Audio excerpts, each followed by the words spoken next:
Oi, pessoal, estamos aqui no segundo episódio do nosso programa aqui no Plural, chama Fome de Estrada. A ideia é trazer histórias de viagens, trazer um pouco de gastronomia, até pelo nome, né? Viagem e gastronomia, Fome de Estrada. E hoje, assim, está sendo um pouco mais inusitado até para mim, porque eu estou conversando, vou começar a conversar agora com o Andrei, que eu não conheço, por sugestão do Rogério Galindo do Plural. Mas o Andrei é um ucraniano, então acho que o assunto é muito bem-vindo até nesse momento aí dessa guerra que está acontecendo, né, da invasão da Rússia na Ucrânia e tal, e a gente pretende falar aqui um pouco sobre isso, falar um pouco sobre cultura, folclore, gastronomia, enfim, e acabar conhecendo aqui, fazendo amizade com... O principal é fazer amizade com o Andrei. Então seja bem-vindo aí, Andrei, é um prazer estar com você, a gente já conversou um pouquinho antes, mas seja bem-vindo para contar essas histórias. Obrigado, Beto, é um prazer estar aqui, eu agradeço pelo espaço para a gente falar um pouco mais sobre a Ucrânia, nesse momento meio conturbado e difícil da história do país dos nossos antepassados. Pois momento ruim, acaba sendo oportuno para essa conversa, mas obviamente não é nada feliz. Você é vice-presidente da Sociedade Ucraniana do Brasil. Da Sociedade Ucraniana do Brasil. Então, a primeira coisa até que quero perguntar, porque eu tenho visto as notícias, é que Curitiba está recebendo imigrantes ucranianos agora. Semana passada parece que chegou assim alguns, né? Eu não lembro qual o número. Chegaram alguns, mas foram aproximadamente 30 ucranianos que vieram como refugiados, e a comunidade ucraniana, assim que iniciou o conflito, assim que iniciou a guerra, a comunidade ucraniana aqui do Brasil, ela já se organizou e fez a organização chamada Humanitas, que funciona junto com Representação Central Ucraniana do Brasil, Sociedade Ucraniana, Clube Poltava, Igreja Ucraniana, Embaixada da Ucrânia no Brasil, todas essas entidades juntas, justamente para organizar a comunidade de descendentes aqui, preparar para o caso de eventual necessidade de receber refugiados de guerra. Essas informações sobre a chegada efetiva de refugiados, a gente ainda não tem elas exatamente, porque eu acho que nem mesmo lá se sabe se as pessoas de fato vão para outros países ou vão ficar temporariamente em países próximos à fronteira da Ucrânia, ou se elas vão de fato imigrar, se elas pretendem ir para outros países como nas Américas, como o Brasil, o Canadá, os Estados Unidos mesmo, né? O governo brasileiro ele já autorizou o visto humanitário e a comunidade ucraniana já está se mobilizando para, se houver necessidade de receber esses refugiados aqui, receber eles com uma estrutura adequada, para que eles fiquem aqui temporariamente ou se eles decidirem ficar definitivamente. É interessante porque a sociedade ucraniana, da qual eu faço parte e agora sou vice-presidente, ela teve um destaque muito grande no pós-Segunda Guerra Mundial, foi uma das entidades que recebeu refugiados ucranianos depois da Segunda Guerra Mundial. E agora se prepara também para possivelmente receber refugiados depois dessa guerra com a Rússia. Caramba, hein? Então, claro, você deve ter um contato constante, frequente, direto, assim, a sociedade ucraniana brasileira deve ter um contato direto o tempo todo com, eu digo, pré até a situação da guerra, assim, vocês devem ter essa ligação constante com alguma uma associação lá, com o governo. A comunidade ucraniana no Brasil, de maneira geral, durante o período soviético, o contato com os ucranianos lá era muito restrito e muito difícil, mas depois da independência, desde 91, a comunidade ucraniana no Brasil voltou a ter um contato bem forte com os ucranianos que vivem lá, até mesmo com a chegada da internet, né, a facilidade da internet. Então, os grupos folclóricos daqui começaram a ter contato com as companhias folclóricas de dança folclórica lá da Ucrânia, as pessoas voltarem a encontrar familiares, descobrir familiares que ficaram por lá, fazer amizades. Professores de folclore de dança ucraniana vieram para cá, os ucranianos descendentes daqui foram para lá a turismo, conhecer o país. Isso aumentou muito a partir de 91, com o fim da União Soviética, e aí aumentou também o contato. Então, por exemplo, no momento que começou o conflito, diversas pessoas da comunidade ucraniana já começaram a entrar em contato com os amigos que tem lá na Ucrânia, os conhecidos, perguntando se está tudo bem, como é que estão, né, qual era a situação no início do conflito. Depois, é claro que ao longo da guerra você acaba perdendo um pouco esse contato, até mesmo porque muitas pessoas estão tentando fugir ou estão se refugiando em lugares com acesso à internet mais complicado. Mas a comunidade, de maneira geral, a própria Sociedade Ucraniana do Brasil, como instituição também, mantém contato com outras instituições lá, com universidades, embaixada. Então, mas esse contato, ele está acontecendo naturalmente agora, assim, ele existe. Ele continua existindo. A gente tenta, por exemplo, entrar em contato para saber como é que o contato pessoal das pessoas continua, tentando saber como é que estão os amigos, se estão bem, se foram para a Polônia, se muitos ucranianos, porque os ataques em determinadas regiões da Ucrânia não estão acontecendo ataques, ao menos não a alvos civis, né? Então, muitos ucranianos da capital fugiram ou foram para cidades onde tem familiares, cidades do interior que não estão sendo efetivamente atacadas, não nesse momento ainda. E acaba tendo uma rotina normal. Por mais que está rolando a guerra, o cara sai, trabalha e volta para casa. Não exatamente, né? Depende da cidade que você está. A Ucrânia está praticamente mobilizada, praticamente inteira mobilizada, né? Lviv, por exemplo, que é uma cidade que não foi atacada ainda, exceto uma área aeroportuária que tem na cidade, foi atacada. É uma rotina quase comum, mas como essas cidades estão recebendo muitas pessoas de outras cidades que estão sendo atacadas, a rotina inevitavelmente altera. E depois que você vive sobre uma constante ameaça de ataque aéreo, né? Então, em diversas cidades da Ucrânia, nas um pouquinho maiores, nem nas muito maiores, mas nas cidades um pouco maiores, as pessoas têm os abrigos. Então, a hora que soa o alarme do ataque aéreo, todo mundo para o que estiver fazendo e vai se esconder. Então, a verdade é que a sociedade ucraniana, nesse momento lá, ela está parada. Né? O mundo, a economia ucraniana, ela está praticamente parada, porque você não tem condição, você não sabe em que momento que uma bomba pode cair na cidade onde você está. Não existe um alvo determinado, né? Isso é uma situação muito complicada que eles estão vivenciando. Você sabe, obviamente, que vai haver tentativas de ataque à capital, mas você não imagina que de repente pode ser Lviv, que está no oeste, perto da fronteira da Polônia, pode sofrer um ataque a qualquer momento também, como sofreu há poucos dias atrás uma região que tinha um aeroporto. Tá, e assim, fora, claro, você tem essa comunicação que com essas pessoas, a sociedade ucraniana que contacta outros grupos lá e tal, que é uma comunicação muito direta, mas a informação que chega para a gente aqui especialmente os grandes veículos, né? Então, a Folha de São Paulo, a Rede Globo, enfim, né? O que a gente lê é o que está acontecendo, porque tem muito isso, né? Porque tem as versões da Rússia, tem as versões da Ucrânia, tem as versões dos Estados Unidos, tem tanta versão hoje. O que eu tenho visto na imprensa brasileira é basicamente a replicação da imprensa ucraniana, né? O que tem acontecido lá, o que a imprensa replica lá, acaba chegando aqui. Pelo que eu tenho conversado com as pessoas na Ucrânia, é a realidade. E a gente tende a acreditar que essa é a realidade, porque a imprensa na Ucrânia é livre. Ao contrário, por exemplo, da Rússia, que a imprensa sofre constantes ataques, e canais são fechados, e que há um discurso a ser dito pela imprensa russa. Na Ucrânia, a imprensa é livre. Então, se não fosse de fato que estivesse acontecendo, a gente provavelmente saberia por um canal ou outro, porque é uma imprensa livre. E a imprensa brasileira tem, de maneira geral... Hã? Você fala ucraniano? Eu mais leio e entendo do que eu efetivamente falo. Eu pratico muito pouco, né? Mas eu consigo me comunicar. Porque você consegue assistir um jornal de lá, né? Você Isso, eu tenho acompanhado as notícias da guerra, eu tenho acompanhado por canais oficiais de lá, né? Por canais da imprensa ucraniana. Então você recebe a notícia muito rapidamente. E as notícias que a gente tem visto na imprensa brasileira, ou ao menos na grande imprensa brasileira, de maneira geral, são réplicas do que acontece, do que a imprensa ucraniana tem noticiado e do que a gente tem ouvido dos conhecidos, né? Do que a gente acompanha de constantes depoimentos, acompanhando nas redes sociais as pessoas que a gente conhece, da situação das cidades, ou porque as pessoas têm alguém que mora, por exemplo, na região sul da Ucrânia, e aí a cidade de Mariupol, que foi completamente destruída praticamente, agora 80% da cidade destruída.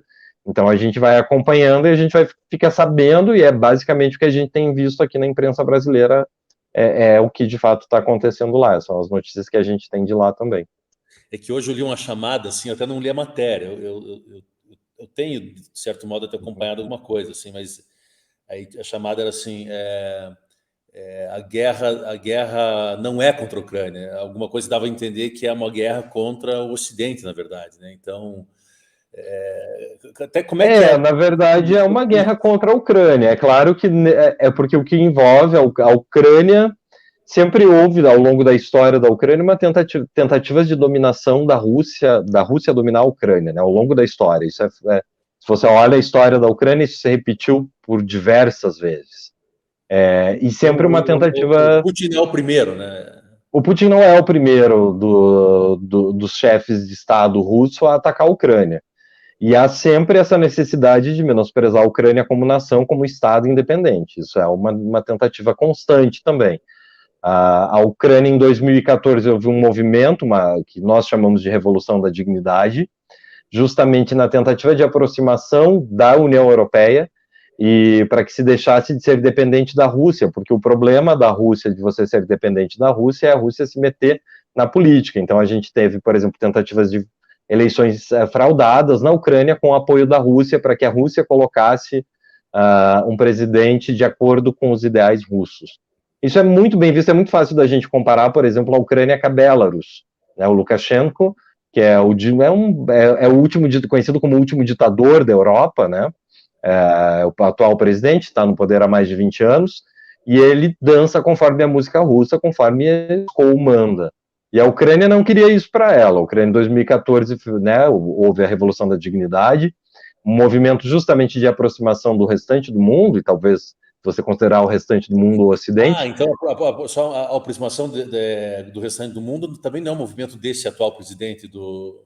Não, esse movimento começou em 2014, quando você tinha um presidente pró-Rússia, e aí ele prometeu assinar acordos comerciais com a União Europeia, ele não cumpriu essa promessa para a população justamente por pressão do Putin, e a população foi às ruas, a população tomou as ruas da Ucrânia toda, especialmente da capital, ficou por 3 meses no inverno na Praça Central para exigir que o presidente assinasse esse acordo, e este presidente, que era pró-Rússia, mandou a própria polícia do estado matar os manifestantes com atiradores de elite em cima do prédio. Há um documentário fantástico chamado Winter on Fire, está disponível nas plataformas, na Netflix, foi indicado ao Oscar, inclusive, que retrata o que aconteceu exatamente nisso.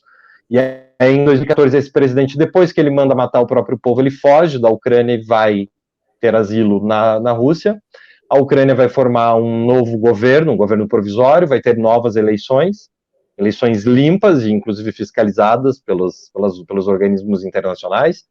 Eles vão eleger um presidente chamado Petro Poroshenko, que vai ficar no poder por 5 anos. Ele não conseguiu fazer tudo que ele prometeu para a população, especialmente economicamente, a Ucrânia estava muito fragilizada, ele não consegue. E aí ele perde a eleição seguinte para o Zelensky, que é o atual presidente. E que continua o caminho que a população tinha pedido e que o Poroshenko estava traçando, de aproximação do resto do mundo e de deixar a Rússia de lado. Justamente em 2014, quando o presidente pró-Rússia foge, a Rússia toma a Crimeia para ela. Então, a Ucrânia é fragilizada por conta de uma revolução, sem um exército organizado, sem um presidente, a Rússia se aproveita desse momento e toma a Crimeia, faz um plebiscito, um referendo que todos os organismos internacionais dizem que não foi um referendo legal, e aí anexa ilegalmente a Crimeia para ela. E, curiosamente, fica em silêncio depois disso, não se intromete muito mais na Ucrânia desde então, até a situação atual, até a situação do presente. O Zelensky, que é o atual presidente, inclusive, curiosamente, ele se elegeu justamente com o intuito de acabar com esses conflitos, de acabar esta encrenca com a Rússia, porque depois de 2014 há uma região no leste da Ucrânia que ficou sob o poder de pessoas que são pró-independência ou pró-Rússia, de milícias separatistas, né, milícias separatistas, e o Zelensky, uma das promessas era justamente acabar com isso de maneira pacífica, o que causou ainda maior espanto em relação às atitudes do Putin agora, porque o Zelensky, inclusive, um dos exemplos, eu estive, por exemplo, na Ucrânia em 2019, no dia da independência da Ucrânia, e sempre havia o desfile militar no dia da independência. Em 2019 não houve, porque o Zelensky tinha justamente o discurso pacifista. Ele não queria mostrar armas porque ele não tinha intenção de provocar a Rússia. Pelo contrário, ele queria um acordo. Mas a Rússia não dá o braço a torcer, e, obviamente, a Ucrânia, com o intuito de se proteger, vai tentar se aproximar da OTAN, porque precisa se proteger, como a gente está vendo agora, né? A Ucrânia deveria se proteger porque é uma ameaça constante. Isso se torna oportuno, então, para a Rússia, no momento o que faz ser esse momento? Assim, para a invasão? Essa mudança do governo americano, Eu diria, eu não sou um cientista político para dizer isso, mas do que eu entendo, né? Nós estamos devaneando aqui, do que eu entendo da história da Ucrânia, eu diria que o Putin não se conformou com a Revolução de 2014, mas no momento não era oportuno para ele fazer uma invasão de grande porte. Ele tomou a Crimeia, todo mundo ficou quieto, o mundo ocidental ficou quieto, a Ucrânia não reagiu, não tinha condições, e aí ele ficou aguardando o momento de tomar o restante do país. Isso, para mim, é muito claro. E aí é uma cadeira permanente no Conselho de Segurança, é uma estrutura militar mais completa, é você se preparar para uma guerra. Para mim é muito claro, e para diversos analistas ucranianos, que ele ficou durante esses 8 anos se preparando para esse momento. Eu diria que o momento especial foi nesse momento, porque tinha essa impressão que o Zelensky, o atual presidente, era um homem fraco, ele não tinha uma grande... ele tinha um índice de aprovação relativamente baixo com a população ucraniana, ele não tinha uma experiência política grande, porque ele era um humorista que veio da televisão, e nós estamos no fim de uma pandemia, ou seja, o mundo está se reorganizando de uma pandemia. Eu tenho certeza que o Putin imaginou que ele derrubaria Zelensky em 2 dias, tranquilamente, invadiria a capital em 3 dias, e que uma boa parcela da população ucraniana receberia ele com flores. E não foi isso que aconteceu, como a gente está vendo, né? A população ucraniana, o presidente ficou na capital, ele está lá até agora, a capital não sucumbiu, pelo contrário, as forças russas estão tendo uma dificuldade tremenda de chegar em grandes cidades ucranianas, até agora 1 mês de guerra, eles não conquistaram grande cidade ucraniana nenhuma, nem mesmo Kharkiv, que eles bombardearam no norte do país, eles conseguiram conquistar. A população, o presidente ucraniano tem uma aprovação nesse momento de mais de 94, 95% da população ucraniana, e tem o apoio de boa parte dos países do Ocidente. Essa resistência, por mais que ela esteja causando ali morte e destruição e tal, a população apoia porque eles estão na terra deles, né? Essa é a terra deles, né? Eles estão sendo invadidos, eles vão apoiar. E eles não têm, a população ucraniana não tem interesse nenhum em ser parte da Rússia ou de sequer ser governado por algum russo. E isso é muito claro pelo fato de que você olha para o seu vizinho, vou comparar aqui com a Polônia, que está dentro da União Europeia, e as condições de vida na Polônia hoje, e quando você olha para o vizinho Rússia ou Belarus, e você vê as condições da população, quer dizer, é muito claro para a população ucraniana o que é melhor para eles. É uma aproximação da União Europeia e uma qualidade de vida que você tem em países como, por exemplo, a Polônia, a República Tcheca, a própria Hungria, os países vizinhos ali, que fazem fronteira, ou você quer uma vida como se tem na Rússia, sem liberdade de imprensa, com o governo o tempo inteiro que regulando a vida da população, uma situação econômica periclitante, porque a situação da população russa, a situação econômica é tenebrosa também, não é nada boa. Então você compara isso, além do que há, claro, o orgulho nacional do povo ucraniano. Isso aqui é o meu país, essa aqui é a minha terra, eu quero dizer quem que vai mandar aqui, eu quero pôr o meu voto na urna e dizer quem é que eu quero de presidente. Se o meu presidente é ruim, fui eu que elegi, ele é péssimo, mas eu que elegi ele, próxima eleição eu resolvo isso aí. Então, isso tudo mexeu muito com o brio do povo ucraniano, com o orgulho do povo ucraniano, né, essa guerra. Então, os ucranianos, de maneira geral, eles vão... E, historicamente, isso acontece em todas as vezes que a Rússia avança sobre a Ucrânia, isso aconteceu. A resistência ucraniana sempre foi muito forte, mas não se tinha um exército. Nesse momento, a Ucrânia tem um exército preparado para enfrentar a Rússia, né? Cara, você não é cientista político, eu também não sou, e também Mas você discorre super bem sobre o assunto, assim, de novo, de tudo que eu tenho a gente vai, tá... a gente vai lendo, né? E a gente vai acompanhando, a gente fala, né? Eu digo que eu não sou cientista político para não cravar para você com certeza o que levou o Putin a invadir a Ucrânia nesse momento, né? Mas eu diria, como membro da comunidade ucraniana, como um estudioso da história da Ucrânia e de outras tentativas, que o momento escolhido foi esse, né? Eu acho muito curioso. Uma outra situação é que ele vem ameaçando essa invasão há alguns meses, mas claramente ele aguardou o fim das Olimpíadas na China, né, as Olimpíadas de Inverno, para não arrumar encrenca com um parceiro comercial muito grande. E o que eu ouvi também é que ele vê o Biden como um cara fraco, né, que não vai peitar ele, e também também a ausência agora da Angela Merkel, né? Então, Angela Merkel, a própria OTAN, que se via como enfraquecida, né? Muitos analistas têm falado isso, que ele entrou na guerra com o intuito de destruir a OTAN ou a Europa, né? Porque ele achava que estava fraco, que os países não iam se ajudar. E o que aconteceu foi justamente o contrário. A gente tem um fortalecimento da OTAN, um fortalecimento da União Europeia.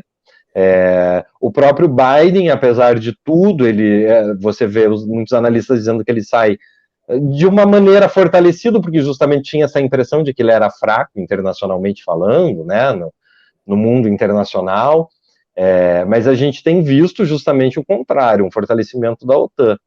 É muito interessante a gente dizer que, apesar da Ucrânia buscar a entrada na OTAN, como diversos outros países, era certo que ela não entraria, porque não se pode entrar na OTAN se você tem uma disputa territorial. Então, para a Ucrânia entrar na OTAN, ela tinha que abrir mão da Crimeia.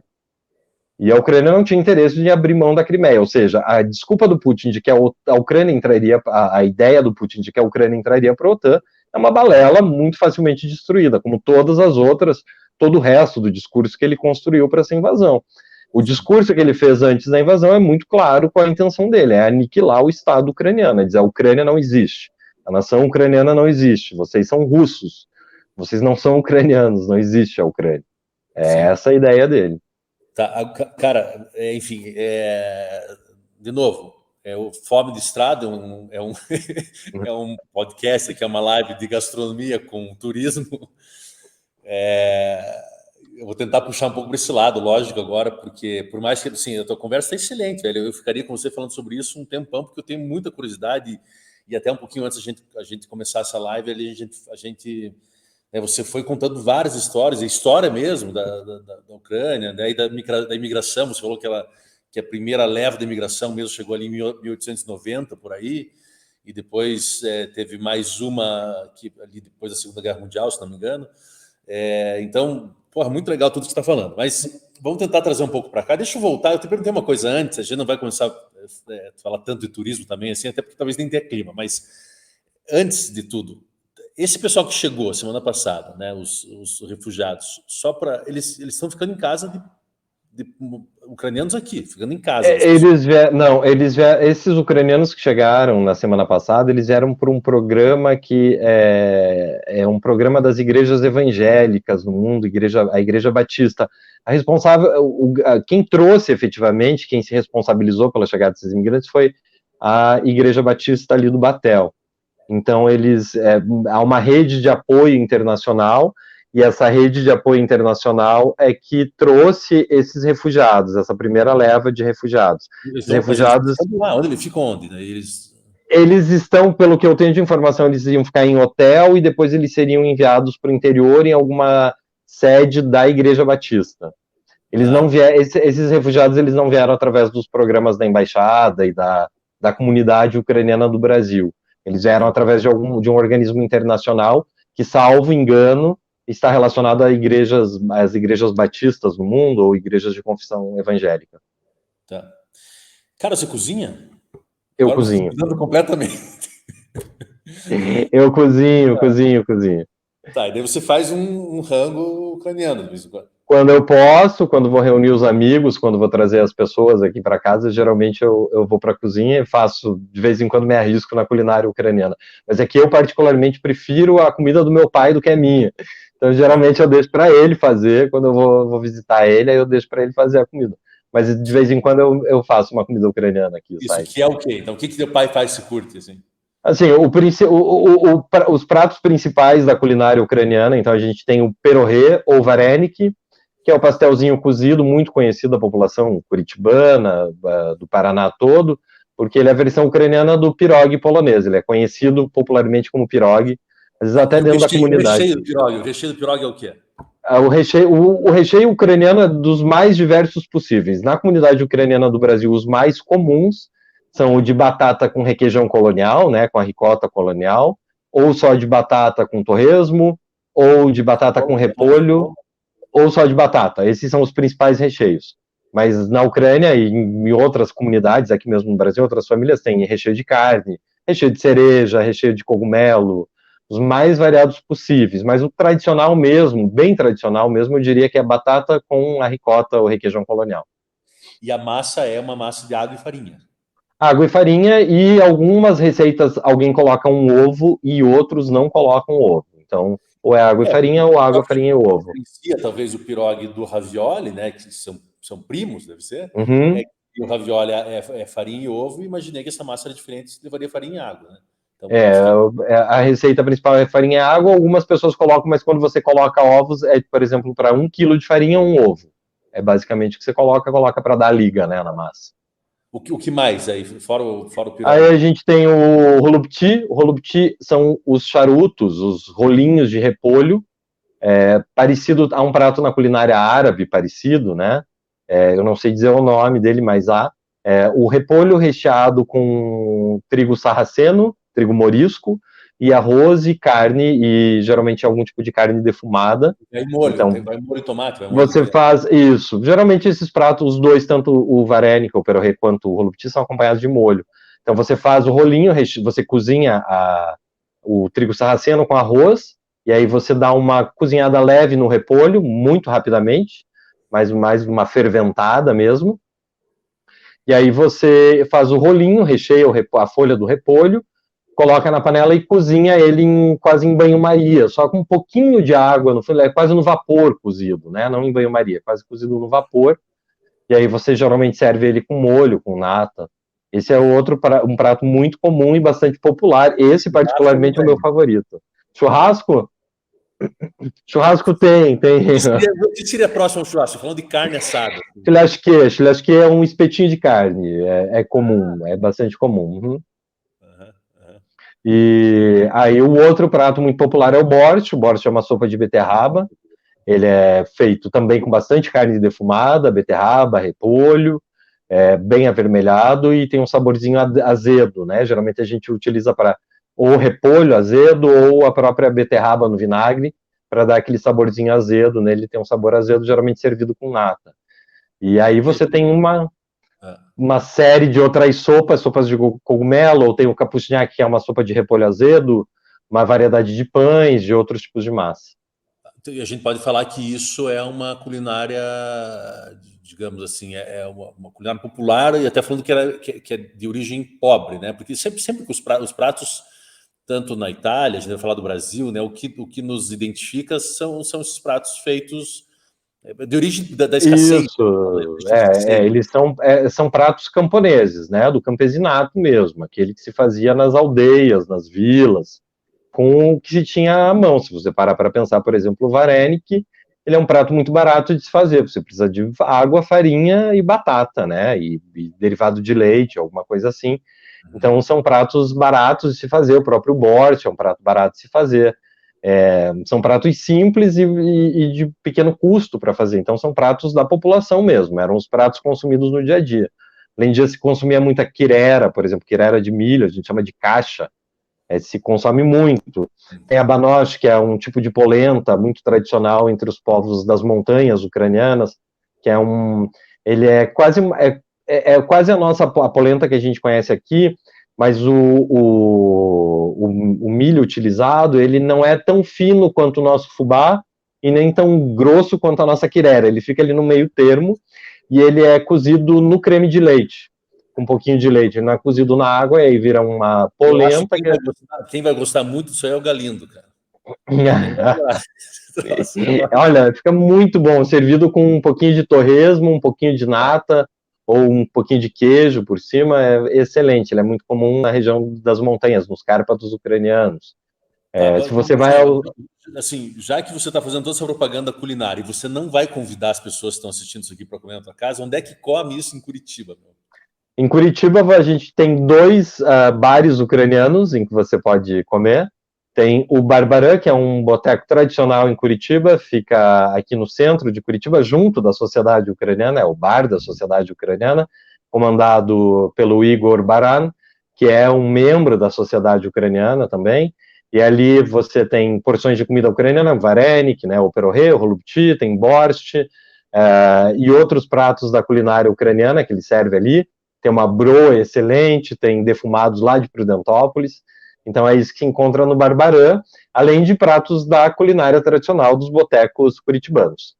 E aí a gente tem um bar que abriu recentemente, que funciona lá no Água Verde, que é o Ucra, da minha amiga Ana Paula, e que também é um bar sensacional, é um bar inteiramente decorado inteiramente como bar ucraniano, nas paredes, nas roupas, em tudo a decoração é ucraniana, tudo lembra a Ucrânia lá. Ele funciona junto a outro clube ucraniano, outra sociedade ucraniana que a gente tem aqui em Curitiba, que é o Clube Poltava, e que também serve a banoche, que eu acabei de falar, e também serve o varenik ou perorê, e outros pratos da culinária ucraniana, tem alguns drinks. No Barbarã a gente tem, que é no Barbarã, por exemplo, a gente tem, aqui eles chamam de traumatismo ucraniano, que é um drink especial, e tem também a horilka, que é a cachaça com pimenta e mel, também tem no Barbarã. Lá no Ukrabar tem um drink incrível chamado Slava Ukraini, que é um drink especialmente concebido para o bar e que lembra as cores da Ucrânia, as coisas da Ucrânia. Então, nesses dois lugares. Tem apresentação folclórica, não? O Ukrabar tem promovido de tempos em tempos, ou através de música ou através de dança, né? O Barbarã não promove no bar, mas a sociedade ucraniana funciona ali, e na sociedade ucraniana nós temos o folclore ucraniano Barvinok. Então, se a pessoa for ao bar, pode visitar a sociedade também, ou no domingo à tarde, quando tem ensaio do grupo folclórico, pode visitar o ensaio do grupo folclórico, ou o ensaio do coral do folclore acontece no sábado à tarde. Então, pode visitar também e conhecer a dança ucraniana. E lá no Ukrabar, se você for, você pode visitar o grupo folclórico ucraniano Poltava, que funciona ali do lado também.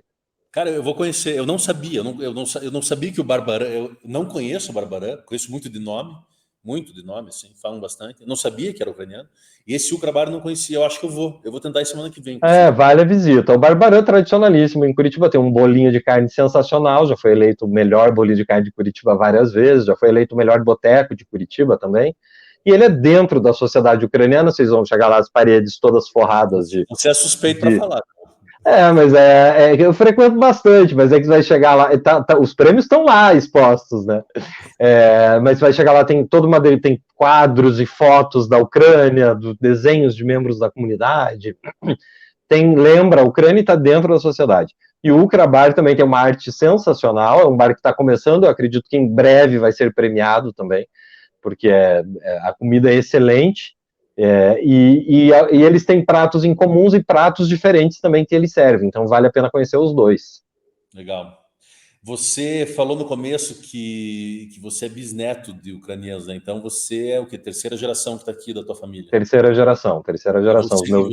Você foi para a Ucrânia algumas vezes? Eu fui para a Ucrânia 2 vezes, eu fui uma vez em 2008, e aí fui em 2019, e é muito interessante porque justamente a gente vê a diferença, o quanto o país cresceu em 10 anos, né? Quanto ele se desenvolveu, especialmente para receber turistas. Então, a Ucrânia que eu conheci... A gente vai falando, assim, tentando encostar um pouco no assunto da viagem, mas, assim, o turismo era uma atividade relevante? O turismo se desenvolveu muito nos últimos anos na Ucrânia, especialmente porque é um país barato para os europeus, porque a moeda da Ucrânia, para quem tem euro, a visita à Ucrânia se torna muito barata. Mesmo para o brasileiro, a Ucrânia é muito barata. Quando você vai para lá, ela é um pouco mais barata do que o próprio Brasil, assim, né? Quando você vai ao mercado, esse tipo de coisa, ela se torna um pouco mais barata que o Brasil. Então isso atraiu muitos turistas nos últimos anos. E como eu visitei no intervalo de 10 anos, eu consegui perceber o desenvolvimento para acolher o turista nesses últimos 10 anos. Então eu estive em 2019, você ia nas grandes cidades, as pessoas se comunicavam em inglês com você tranquilamente, nos restaurantes, nos mercados, que era uma coisa que não acontecia em 2008, por exemplo. Então, a Ucrânia se preparava para receber muitos turistas, a partir dos... Tinha recebido e se preparava para receber mais. Eu visitei, na mesma oportunidade, a Polônia, e aí eu comentava, inclusive, com os amigos, eu disse, você visitando a Ucrânia hoje, você percebe que a Ucrânia caminha para se tornar o que a Polônia se tornou para o turismo agora, para receber o turista bem. Então você andava nas cidades ucranianas, tinha obras, as estradas estavam boas, os trens foram modernizados, os restaurantes começavam a ter aquele modo de atender internacional, né, que é justamente para atender turista, não é um restaurante local só, restaurante que atende turista.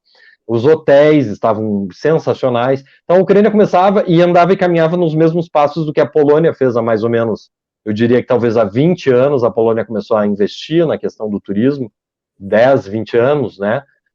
E a Ucrânia caminhava no mesmo lado.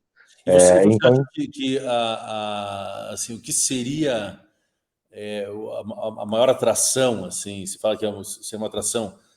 a Ucrânia tem patrimônio histórico, tem patrimônio histórico, vários tombados pela Unesco, né, vários patrimônios históricos na capital, Lviv, na cidade de Rivne, que é na região de Volyn, tem vários patrimônios naturais mundiais também.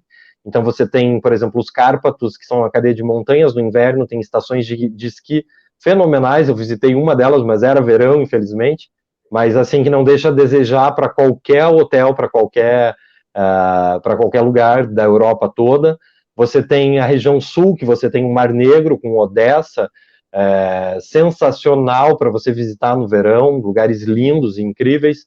Kiev, que é a capital, tem a parte histórica muito forte, você tem igrejas maravilhosas para você conhecer. Eu acho que historicamente, culturalmente, a culinária é muito forte, muito diversificada de região para região, e culturalmente falando, porque há por exemplo, se você vai à Ucrânia na época do Natal, você vai ver os cantores de Natal saindo das casas, não para agradar turista, mas porque eles saem na época do Natal para cantar. Então, há muito disso da cultura ucraniana quando você visita. Aquelas coisas que acontecem, não necessariamente porque tem o turista ali, mas o turista se torna parte daquilo, porque é natural da população mesmo. Então, o turismo cultural é muito forte. E uma época boa, que seria sempre verão, outono? Eu acho que a época, se você vai, por exemplo, para a estação de esqui no inverno, se você pretende, o Natal na Ucrânia é muito bonito, e o Natal lá acontece em janeiro, por uma questão de calendário religioso, então se pode visitar lá, inclusive de maneira mais barata, mas eu recomendaria, como no restante da Europa, aí é mais ou menos o início do verão, né? Agosto é muito bonito, mas é realmente bastante quente, como em todo o resto da Europa.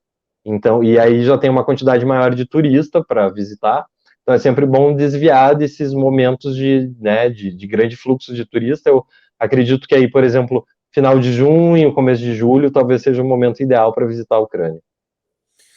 Andrei, a gente está chegando aqui, ó, vai dar uns 40 minutos, a gente sempre passa aqui um pouco. A gente não tem tanto tempo, assim, né? Não é uma coisa rigorosa, assim, mas para ser uma conversa uma meia hora. Pena que o momento, né, a gente está falando, claro que o momento é oportuno, como eu falei antes, assim, mas a gente está falando de turismo aqui na Ucrânia, numa situação como essa, que, né, acho que não é para a gente incentivar alguém para lá agora, mas para a gente entender um pouco como é esse país, né, como era até agora e que a gente espera que volte a ser. Eu fiquei com vontade de visitar, fiquei com vontade de comer comida, já quero conhecer o bar, já quero me fantasiar lá de folclore e tal. Então, gostei muito de ouvir. E cara, você está numa posição, com certeza, você foi muito bem eleito, aqui, no meu ponto de vista, para ser o vice-presidente do... eu esqueço, não é associação. Da Sociedade Ucraniana do Brasil. Da Sociedade Ucraniana no Brasil. Cara, foi um prazer falar com você. O prazer foi meu, eu espero, como você, que as coisas lá que cheguem a uma solução em breve e que eu tenho certeza que o povo ucraniano vai reconstruir aquele país, cada tijolo destruído ele vai reconstruir. Inclusive agora, só aproveitando, há uma catedral em Kiev que foi destruída no período soviético e a população reconstruiu depois da independência, então vai reconstruir o país tranquilamente. E em breve vai estar aberto ao turismo para que todo mundo possa ir conhecer as maravilhas da Ucrânia. Legal, assim esperamos. Quero conhecer. Cara, obrigado por ter participado e a gente se fala então oportunamente de novo aí. Perfeito, um abraço. Valeu. Vou chamar o Galindo agora. Entra, Galindo.